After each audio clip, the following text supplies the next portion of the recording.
नवाज शरीफ ने अदालतों में सरेंडर कर दिया। अल अजीजिया और एवेंटफील्ड रेफरेंस में हिफाजती जमानत में 2 रोज की तौसीह कर दी। सजा के खिलाफ अपीलें बहाल करने की दरख्वास्त पर नैब को जुमेरात के लिए नोटिस जारी। नवाज शरीफ की गिरफ्तारी चाहिए, ना जमानत में तौसीह पर एतराज है।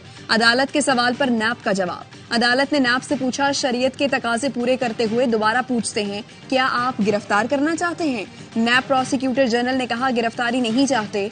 जस्टिस गुल हसन औरंगजेब ने कहा, नैब आइंदा समात तक वाज़ेह पोजीशन से मुताल्लिक बताए।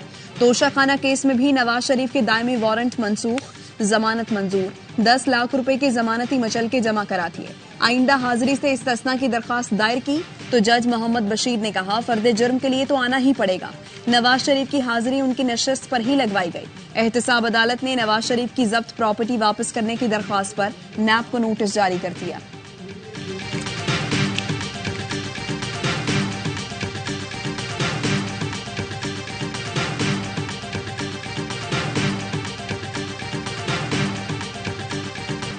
पंजाब की निगरान हुकूमत ने अल अजीजिया रेफरेंस में नवाज शरीफ की सजा मुअत्तल कर दी। निगरान हुकूमत ने क्रिमिनल प्रोसीजरल कोड के सेक्शन 401 के तहत सजा मुअत्तल की। साबिक अटॉर्नी जनरल अस्तर औसाफ कहते हैं, निगरान सूबाई हुकूमत की जानिब से नवाज शरीफ की सजा मुअत्तली पर कानून वाज़ेह है और इस्लामाबाद हाई कोर्ट का फैसला भी मौजूद है। सदर डिस्ट्रिक्ट बार इस्लामाबाद कैसर इमाम बोले, सेक्शन 401 में ये भी ऑप्शन है कि सजा कंडीशंस के साथ मुअत्तल की जाए। हुकूमती ऑर्डर आएगा तो मालूम होगा सजा क्यों मुअत्तल की गई।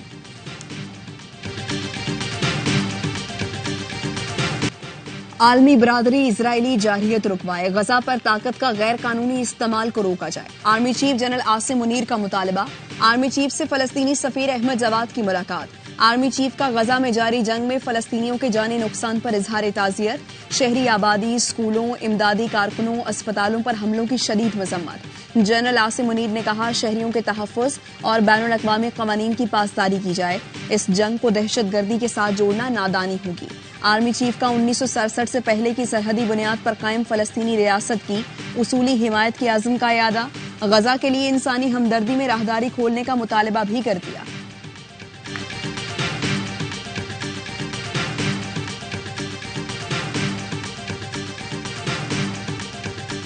इसराइल की मुसलसल बमबारी, गजा में जिंदगी का हर लम्हा भारी। जमीनी रास्ते दाखिल होने में नाकामी पर इसराइली फजाइया ने रात में अंधाधुंध बमबारी की। 320 मकामात को निशाना बनाया। 24 घंटे में 182 बच्चों समेत 400 शहादतें। कोई जाए पनाह नहीं।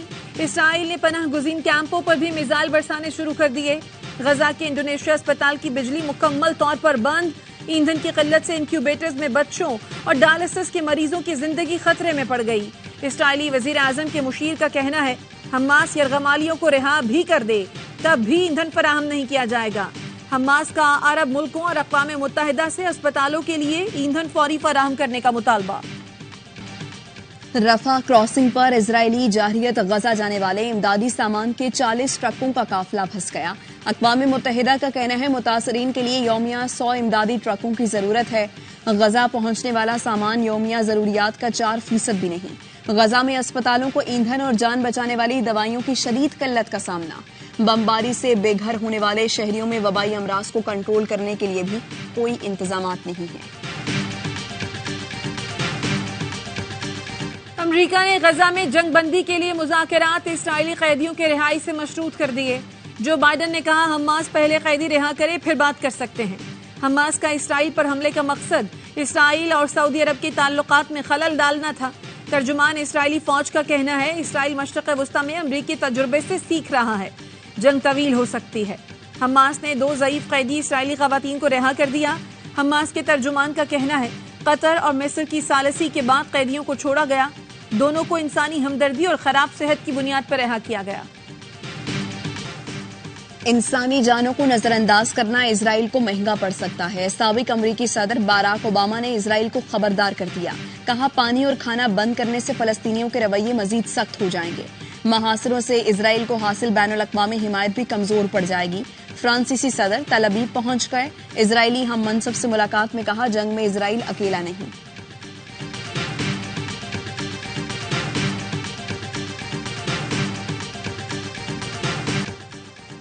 अंदलीप अब्बास समेत 3 खवातीन रहनुमाओं ने तहरीक इंसाफ छोड़ दी। अंदलीप अब्बास, सादिया सुहेल, सुमेरा बुखारी की जहांगीर तरीन से मुलाकात, IPP में शमूलियत का ऐलान कर दिया।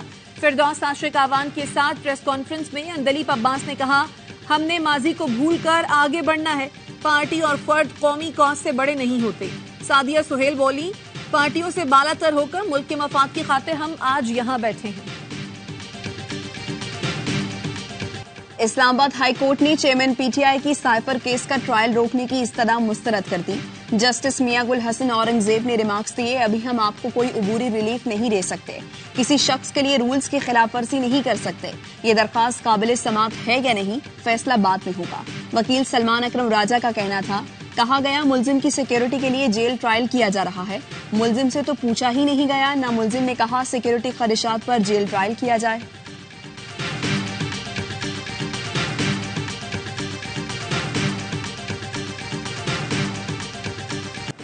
सिक्योरिटी खदशा, तौहीन इलेक्शन कमीशन केस में चेयरमैन PTI को इलेक्शन कमीशन में पेश नहीं किया जा सका।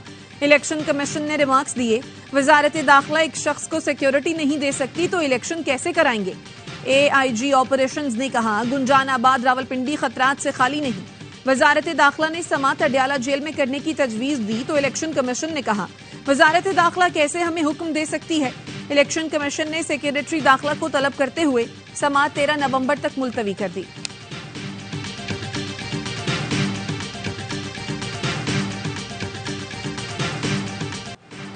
सिर्फ साफ शफाफ इंतखाबात नहीं, हर किसी को लेवल प्लेइंग फील्ड भी मिलनी चाहिए। लेवल प्लेइंग फील्ड सियासी लोगों को यकीनी बनाना है। सियासी इस्तेहकाम आईनी जरूरत है। जस्टिस अतहर मिनल्लाह के रिमार्क्स। सुप्रीम कोर्ट ने आम इंतखाबात ही दिन कराने की दरख्वास्त खारिज कर दी। दरख्वास्त वापस लेने की बुनियाद पर खारिज की गई। हम KP वाले बहुत पहले चांद देख लेते हैं, अभी इलेक्शन का चांद नजर नहीं आया। 2018 का एक्शन रीप्ले ही करना है तो फिर इलेक्शन क्यों करवा रहे हैं। पीपल्स पार्टी के रहनुमा फैसल करीम कुंडी की बाखबर सवेरा में गुफ्तगू। यूसुफ रजा गेलानी ने कहा, पीपल्स पार्टी को कभी लेवल प्लेइंग फील्ड मिली ही नहीं। पीपल्स पार्टी को लेवल प्लेइंग फील्ड का एतराज नहीं करना चाहिए।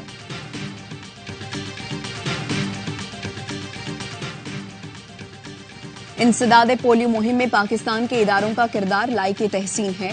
निगरान वज़ीर आज़म अनवारुल हक काकड़ का पोलियो के आलमी दिन पर तकरीब से खिताब।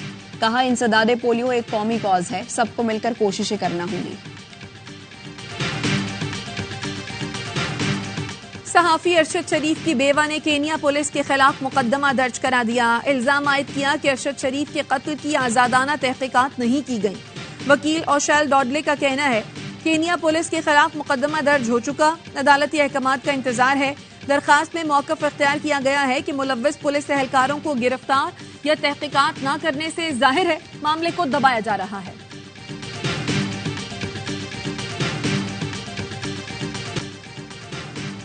पाकिस्तान और मलेशिया की मुसल्लह अफवाज के दरमियान तरबियती फौजी मशकें 9 से 22 अक्टूबर तक मलेशिया में मुनक्किद हुई। मुश्तरका मशकें 2 मराहिल में मुकम्मल की गईं। पहले मरहले में क्रॉस ट्रेनिंग, दूसरे मरहले में फील्ड ट्रेनिंग हुई। दोनों मुल्कों की अफवाज ने एक दूसरे के तजर्बात से इस्तेफादा किया।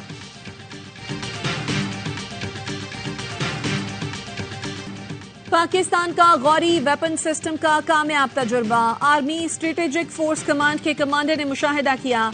ISPR के मुताबिक कमांडर ने फोर्स की तरबियती ऑपरेशनल तैयारियों पर इत्मीनान का इजहार किया। सदर वजीर आजम अस्करी क़यादत की कामयाब तजुर्बे पर मुबारकबाद।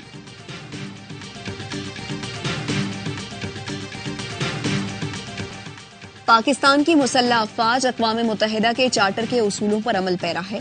आलमी बरादरी को कश्मीरियों से इज्तिमाई वादे को पूरा करने के लिए जिम्मेदारियों को फरामोश नहीं करना चाहिए। Army chief general Asim Munir का अक़वाम मुत्तहिदा के 78वें यौम तासीस पर पैगाम। कहा, पाकिस्तान पुरअमन, खुशहाल, पायदार दुनिया के हुसूल के लिए UN परचम तले खिदमात अंजाम देने की मुनफरिद तारीख रखता है। मारूफ कव्वाल अमजद साबरी के कत्ल का मास्टरमाइंड कासिम रशीद उर्फ बिलाल कराची के इलाके पटेल पाड़ा से गिरफ्तार। ताल्लुक कालादम लश्कर झंगवी से है। मुलजिम की हिदायत पर आसिम कैपरी इसाक बॉबी ने अमजद साबरी को कत्ल किया था।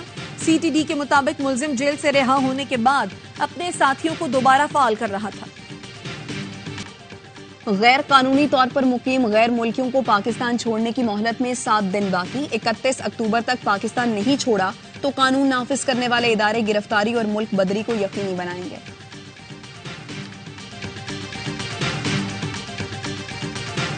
पीआईए का माली बहरान, ईंधन न मिलने से फ्लाइट ऑपरेशन मुतासर। मुल्क भर में आज भी 20 परवाजें मनसूख। कराची से लाहौर, इस्लामाबाद, गवादर, मुल्तान, सक्खर, तुर्बत की परवाजें मनसूख की गई।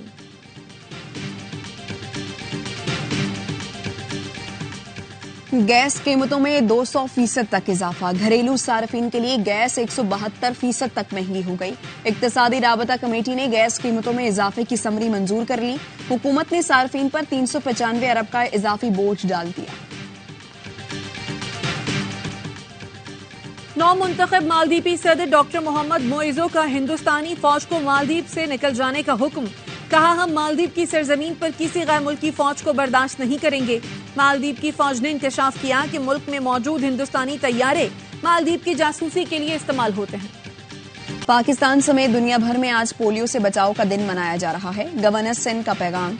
कहा, पोलियो फ्री पाकिस्तान के लिए हम सबको मिलकर काम करना होगा। निगरान वज़ीर आला पंजाब मोहसिन नकवी कहते हैं, वालिदैन बच्चों को इंसदादे पोलियो के कतरे पिलाएं और मूजी मरज से बचाएं। वर्ल्ड कप में जनूबी अफ्रीका धमाकेदार बैटिंग। बांग्लादेश को जीत के लिए 383 रन का हदफ दे दिया। क्विंटन डिकॉक ने रवा वर्ल्ड कप की तीसरी सेंचुरी बना दी। 176 रन की इनिंग्स खेली। क्लासन ने धुआंधार 90 रन बनाए। मरकरम के 60 रन। हदफ के ताक़ुब में बांग्लादेश की बैटिंग जारी। वर्ल्ड कप के तमाम मैचेस देखिए ए स्पोर्ट पर बराह रास्त। अफगानिस्तान ने पाकिस्तान को आउट क्लास कर डाला। 8 विकेटों से शिकस्त दे दी। अफगानिस्तान की तारीखी कामयाबी पर हेड कोच ने कहा, पाकिस्तान की शिकस्त को अपसेट करार देना दुरुस्त नहीं। हमारे खिलाड़ी मेहनत करके जीते और उसके मुस्तहिक थे। साबिक ऑस्ट्रेलियाई कप्तान एरन फिंच ने कहा, पाकिस्तानी बॉलर्स ने हर ओवर में बुरी गेंद कराई। आकाश चोपड़ा बोले, एशिया कप और वर्ल्ड कप में नाकामी का सवाल पीसीबी से पूछा जाना चाहिए। कमेंट्री पैनल में बैठे साबिक कप्तान वकार यूनुस और साबिक पाकिस्तानी कोच मैथ्यू हेडन अफसुर्दा नजर आए। मद्दाहों का बाबर आजम को कप्तानी से हटाने का मुतालबा। अफगानिस्तान से हार के बाद शायकीन फट पड़े। सोशल मीडिया पर गुस्से का इजहार करते हुए कहा, दोस्ती यारी से निकले तो टीम जीतेगी। किसी ने कहा, टीम हमें टॉर्चर कर रही है, बोरिया बिस्तर बांधो और घर आ जाओ। शायकीन ने पाकिस्तानी स्पिनर्स और इमामुल हक को भी फारिग करने का मुतालबा कर दिया। 2 साल से खिलाड़ियों का फिटनेस टेस्ट नहीं हुआ। ऐसा लगता है रोज 8-8 किलो कड़ाही और निहारी खाते हैं। साबिक कप्तान और लेजेंडरी फास्ट बॉलर वसीम अकरम वर्ल्ड कप में अफगानिस्तान के खिलाफ शिकस्त पर बरस पड़े। बड़ी नाकामी का जिम्मेदार कप्तान, कोच और चेयरमैन पीसीबी को करार दे दिया। मोइन खान बोले, बाबर आजम को कप्तान बने 4 साल हो गए, जरा सी भी बेहतरी नजर नहीं आई। हर लम्हा पुरजोश में अफगानिस्तान के हाथों शिकस्त पर गर्मा गर्म बहस। बासित अली ने कहा, अफगानिस्तान की टीम की कोचिंग यूनुस खान, कबीर खान, उमर गुल, राशिद लतीफ ने की, लेकिन इस मुल्क में उनकी जगह नहीं। टीम के लिए स्पिन बॉलिंग का कोई कोच ही नहीं रखा गया। कामरान अकमल ने कहा, शिकस्त शर्मनाक है। इस टीम का मयार ऊपर हो गया जो हमसे सीख कर गए। अजहर अली बोले, मायूस कुन कारकर्दगी है। ये हार बहुत पहले ही आ जानी थी जो अब आई है।